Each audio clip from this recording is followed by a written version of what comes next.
ഉത്തർപ്രദേശ് സംസ്ഥാനത്തെ സംബന്ധിച്ചിടത്തോളം BJP കരുതിയ രീതിയിൽ കാര്യങ്ങൾ മുന്നോട്ട് പോകുന്നില്ല എന്നത് വളരെ വ്യക്തമാണ്. ആദ്യത്തെ 3 ഫേസിൽ BJP പ്രതീക്ഷിച്ച രീതിയിൽ, പ്രത്യേകിച്ച് വെസ്റ്റേൺ UPയിൽ ജാട്ടുകളുടെ പാർട്ടിയുമായി ചേർന്നിട്ട് പോലും BJPക്ക് വെസ്റ്റേൺ UPയിൽ വലിയ മുന്നേറ്റം നടത്താൻ സാധിച്ചിട്ടില്ല.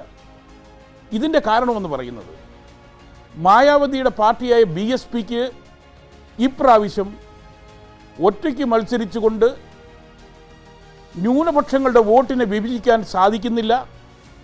അതുപോലെ തന്നെ ജാട്ടവർ, മായാവതിയുടെ ജാതിയായ ജാട്ടവ ദളിതുകൾ, ജാട്ടവരുടെ ഇടയിലും അഖിലേഷ് യാദവിന് വലിയ മുന്നേറ്റം നടത്താൻ സാധിക്കുന്നു എന്ന് പറയാൻ കാരണം BJPക്ക് ഏതാണ്ട് 70-75 സീറ്റോളം ലഭിക്കുമെന്ന കണക്കുകൂട്ടലുകളാണ് BJPക്ക് ഉണ്ടായിരുന്നത്.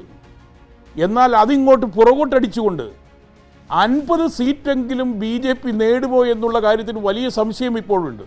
ഓവറോൾ ഇതുവരെ BJP UPയിൽ രാമക്ഷേത്രത്തിൻ്റെ ബലത്തിൽ ഇലക്ഷൻ വളരെ ഈസിയായി എളുപ്പത്തിൽ ജയിക്കാമെന്ന് കരുതിയിരുന്നു എങ്കിലും UPയിൽ BJPയുടെ കണക്കുകൂട്ടലുകൾ തെറ്റുകയാണ്.